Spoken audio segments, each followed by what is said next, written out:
Hello friends, I am Rajesh Shah and I again welcome to all of you in this video lecture.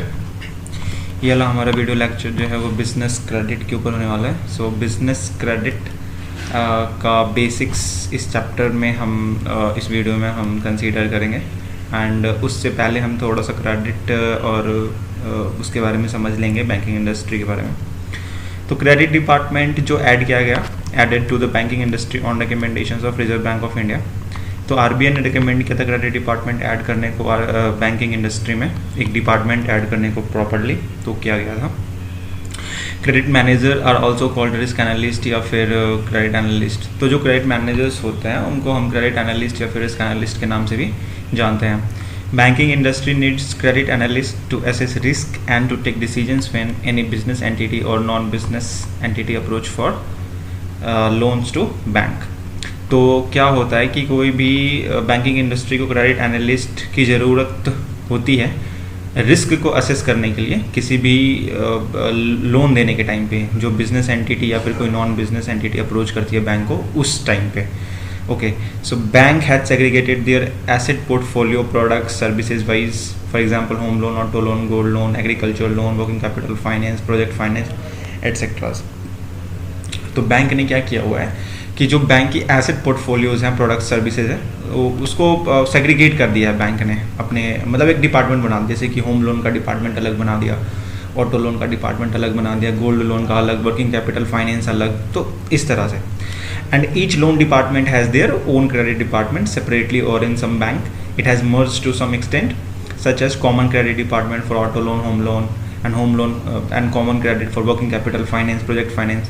तो देखो वैसे तो क्या है कि हर डिपार्टमेंट, हर लोन डिपार्टमेंट के लिए अपना एक क्रेडिट डिपार्टमेंट अलग से होता है जो स्पेसिफिकली उस पर्टिकुलर लोन डिपार्टमेंट के लिए एनालिसिस करती है, रिस्क को एसेस करती है. बट इन सम बैंक क्या होता है कि होम लोन और जो ऑटो लोन है एग्जांपल के लिए, उनके क्रेडिट डिपार्टमेंट को मर्ज कर दिया. तो जो क्रेडिट मैनेजर है वो होम लोन के फाइल को भी एसेस करेगा और ऑटो लोन के फाइल को भी, रिस्क को एसेस करेगा.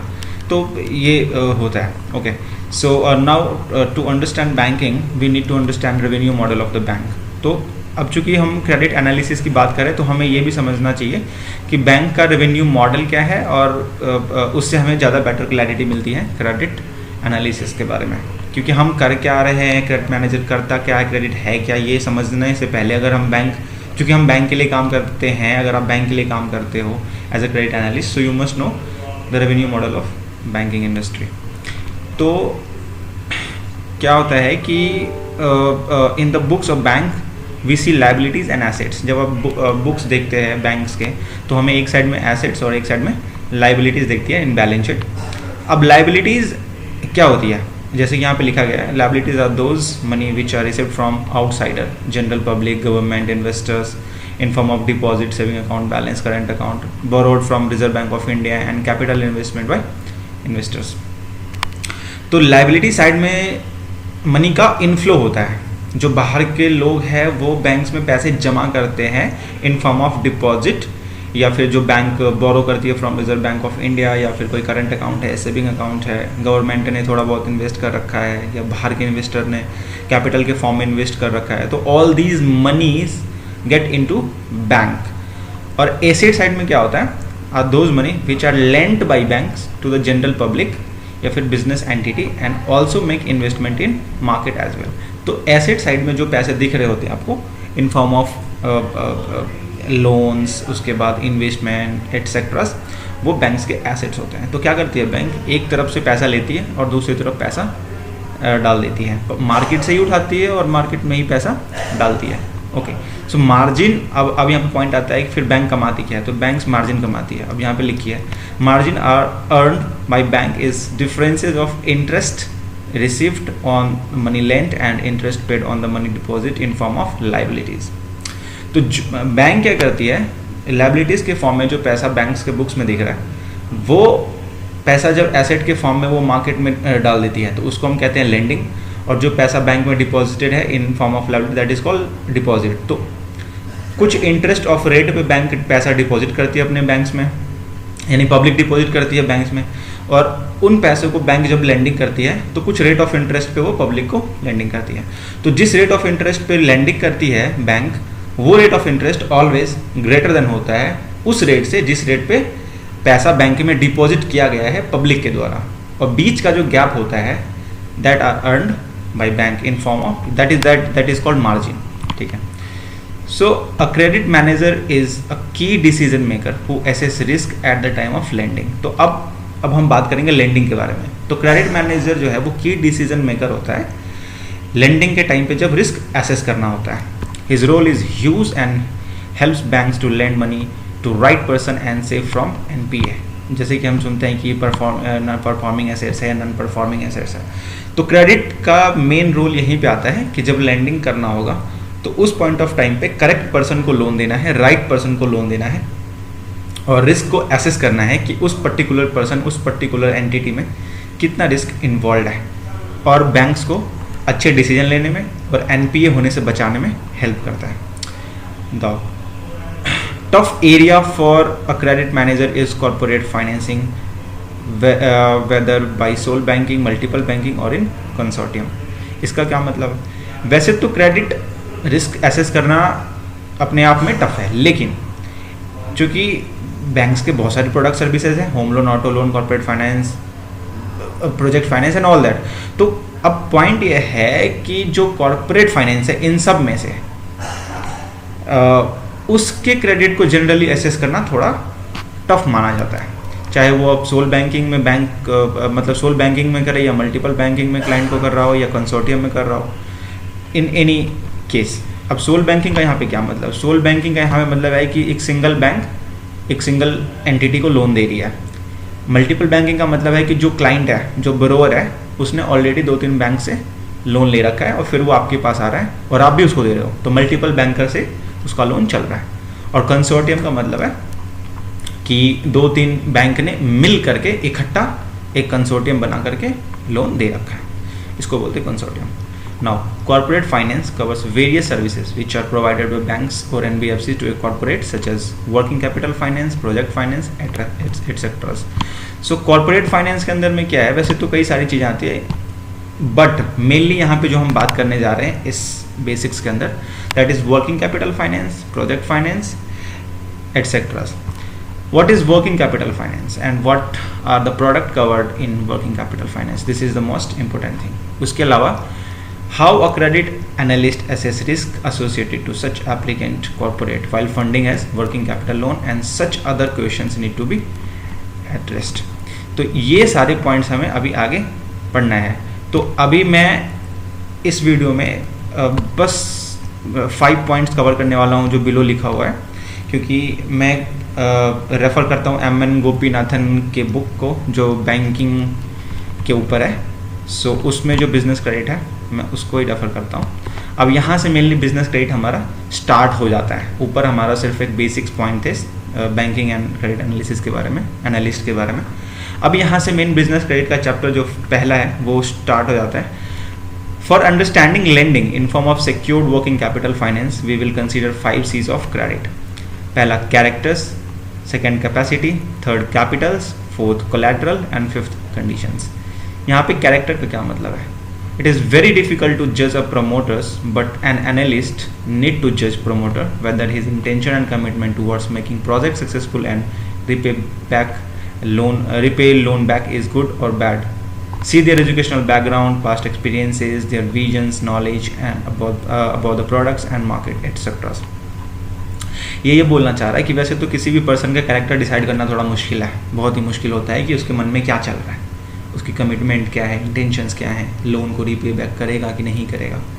लेकिन as a analyst you must assess such kinds of risk related to a promoter, क्योंकि जो मैनेजमेंट है, जो प्रमोटर्स हैं, जो डायरेक्टर्स हैं, उनके इंटेंशंस क्या हैं, उनकी कमिटमेंट क्या है, क्या वो अपने बिजनेस को सक्सेसफुल बनाने के लिए कमिटेड है, उनके इरादे क्लियर हैं, सक्सेसफुली वो प्रोजेक्ट को कर पाएंगे, और जो लोन आप देने जा रहे हो क्या वो रीपे करने के इरादे से वो ले रहे हैं या फिर वो बैड करने के इरादे से ले रहे हैं। सो ये सब चीज़ें आपको जब पर्सनल डिस्कशंस करते हैं विद मैनेजमेंट, फिजिकल वेरिफिकेशंस करते हैं देयर फैक्ट्रीज, देयर लोकेशंस, और उनसे 1-to-1 डिस्कशंस करते हैं, उसके बाद आपको उनकी बातों से पता चलता है, जब आप सारे सवाल उनसे पूछते हैं, उनके एजुकेशन, उनको प्रोडक्ट के बारे में कितनी नॉलेज है, उनका विजन्स क्या है, वो जिस प्रोडक्ट या सर्विसेज में डील करते हैं उसके बारे में उनको कितनी नॉलेज है, वो मार्केट में जिस मार्केट में डील कर रहे हैं उस मार्केट के बारे में कितनी नॉलेज है, उनका पास्ट एक्सपीरियंसेस क्या है, क्या वो बिजनेस सक्सेशन में है या उन्होंने खुद खड़ा किया है बिजनेस, सो ऑल दैट, उनका विजन क्या है, फ्यूचर उनका प्रोग्राम क्या है, प्लान क्या है, कह कुछ और रहे हैं, कर कुछ और रहे हैं, तो ये सारी चीज़ें you have to analyse, you have to assess, that is called the character of that person, okay, and which is very important. Second is capacity. In terms of promoter, he must have leadership qualities and capable to run business. In terms of business, it must be capable to generate cash flow. Very simple, very simple. Capacity से यहाँ पे ये मतलब है कि promoter जो है या फिर आप डायरेक्टर बोलो, जो भी बोलो, उसके पास एक लीडरशिप क्वालिटीज़ होनी चाहिए। क्यों? To run organisation successfully. अगर ऑर्गेनाइजेशंस का जो लीडर है, जो लीडर इन द सेंस जो डायरेक्टर है, जो प्रमोटर है, he is leader, he is not possessing leadership qualities, that means he is not successful. So क्योंकि वो सर्वा है बिजनेस का, तो उसमें लीडरशिप क्वालिटीज़ होनी चाहिए, अच्छे से होनी चाहिए, so that he can motivate their staffs and take good decisions, committed towards the decisions, all that. Bad time, अच्छा टाइम, बुरा टाइम, हर टाइम में वो सक्सेसफुली चीज़ों को लीड कर पाए, अच्छे से कर पाए, that is the capacity of the promoter, okay.